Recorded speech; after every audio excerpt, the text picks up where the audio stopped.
Hugua mengatakan, dalam revisi Undang-Undang ASN ada beberapa poin yang menjadi perhatian. Salah satunya nasib tenaga honorer di lembaga negara maupun instansi pemerintahan. Jika rancangan Undang-Undang ASN sudah disahkan, tenaga honorer harus diangkat menjadi ASN, karena Undang-Undang hanya mengenal ASN terdiri dari pegawai negeri sipil atau PNS dan pegawai pemerintahan dengan perjanjian kerja atau P3K.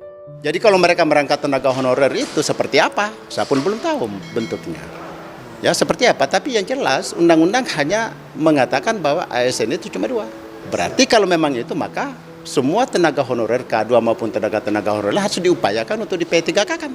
Kalau dia mau masuk dalam sistem pemerintah atau sistem negara.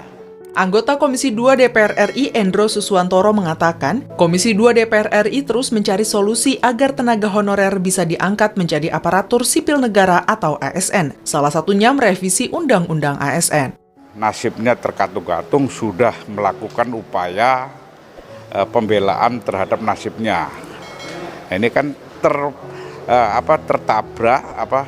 terpotong oleh Undang-Undang ASN yang belum memungkinkan. Revisi terhadap Undang-Undang Nomor 5 Tahun 2014 tentang ASN masuk pada program legislasi nasional atau Prolegnas Prioritas tahun 2021.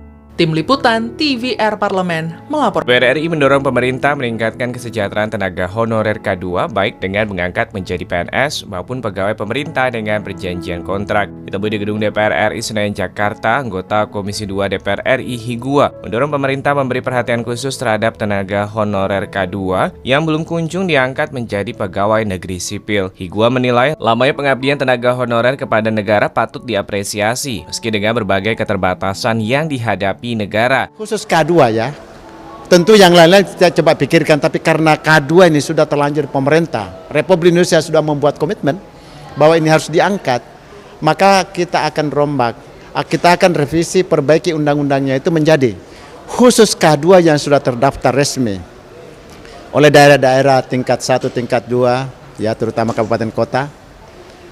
Anda diangkat, diusahakan untuk tidak perlu melalui tes, karena Anda sudah bekerja sekian lama dan Anda pasti ahli di bidangnya.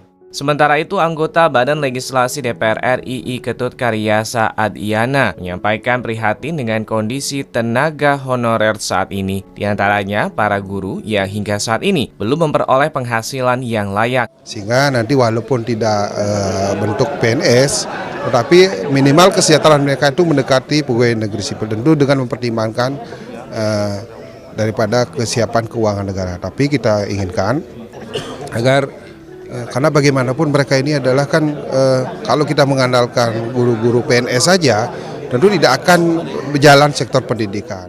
Helmi dan Ridwan, TVR Parlemen.